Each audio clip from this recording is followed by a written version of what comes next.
Hey everyone, welcome back. We're diving into a topic today that hits close to home, especially if you're living in LA, like me, wildfires. Yeah, definitely a hot topic these days, no pun intended. Right.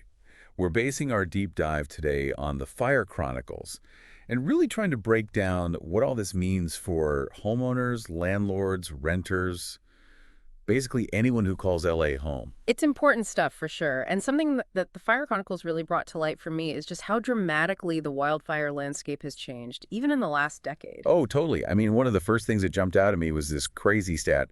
14 of the 20 largest wildfires in California's history have all happened in just the past 10 years. Mm. Kind of makes you think, huh? Yeah, absolutely. It really highlights the urgency of the situation. And it's not just the sheer size of these fires, the financial fallout has been massive too. That's something I wanted to ask you about, actually, because reading the Fire Chronicles got me thinking about my insurance.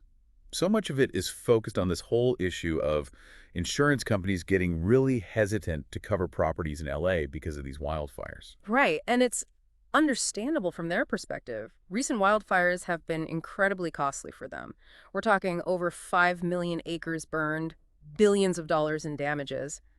It's a huge risk for them. Wow. So you're saying, like, if a wildfire hits, I might not even have insurance to fall back on. That's kind of a terrifying thought. It's definitely a possibility, and it's a trend we're seeing more and more. Some insurers are withdrawing from high-risk areas entirely. Others are hiking up premiums to the point where they're just unaffordable for many people. Wow. So what options do people have then? Well, there is a safety net of sorts, California's FAIR The Plan. FAIR Plan? Right. It's designed to provide coverage when traditional insurers won't. But there are some serious limitations. The coverage is often more expensive and doesn't always offer the same level of protection. So it's a last resort, not a perfect solution. Yeah, that doesn't sound ideal at all. Okay, so this whole insurance thing is making me sweat a little. Yeah. But the Fire Chronicles doesn't just leave us hanging, right? It actually talks about some practical steps people can take, right, to protect themselves. Exactly. And that's something I really appreciate about the Fire Chronicles. It's not all doom and gloom. There are things you can do. One of the most effective is creating what's called defensible space around your property. Defensible space, is that like building a moat or something? Not quite a moat, but the idea is similar. It's about creating a buffer zone around your property using fire-resistant landscaping. Think of it as making your home less appealing to a wildfire. So like planting specific types of plants and stuff? Exactly, and the Fire Chronicles has some great tips for this. Choosing plants that are naturally fire-resistant, like succulents, native shrubs, and certain trees, can significantly slow down a fire's spread. Interesting. Okay, so what about the house itself? The Fire Chronicles talk about building materials, right? Can you break that down for us? Absolutely. Using fire-resistant materials is key, especially for your roof and siding. Think metal roofing, stucco, fiber cement siding.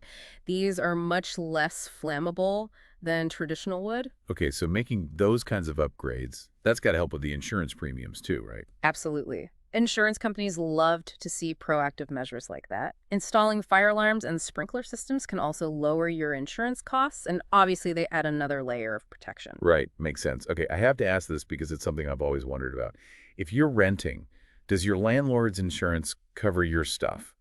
Or are you kind of on your own? That's such a good question, and it's a point the Fire Chronicles really emphasized. You're often on your own.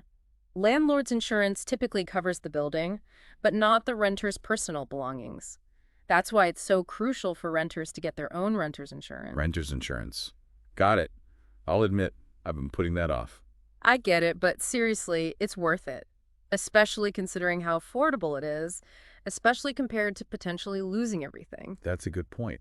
Okay, so we've covered a lot, but there's one more thing I wanted to touch on that the Fire Chronicles brought up. What about the long-term damage from wildfires? Like, even if the flames don't reach your property, isn't there still that issue with smoke and ash? Absolutely. Smoke and ash can infiltrate your home and cause a lot of damage. Your interiors, electronics, furniture, even your clothes, it can all be affected. And it's not just the damage. It can pose health risks too, especially for people with respiratory problems. Yeah, that's a good point. It's something to consider even if you're not in the immediate fire zone. Exactly. It really emphasizes the importance of air filtration systems and having a plan for protecting your home, even if you're not under an evacuation order. Right. Wow, I'm really starting to grasp the full scope of this. It's more than just the flames, it's the insurance, the long-term damage, and the potential health risks.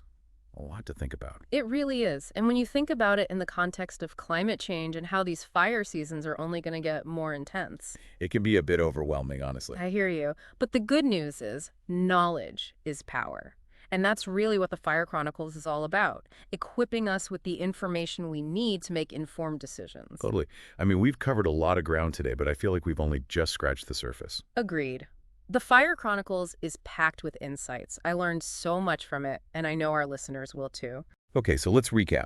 We've got this insurance crisis brewing, but we've also got these practical steps we can take to protect ourselves and our properties. Renters, get your own insurance. And for everyone, seriously, check out the Fire Chronicles.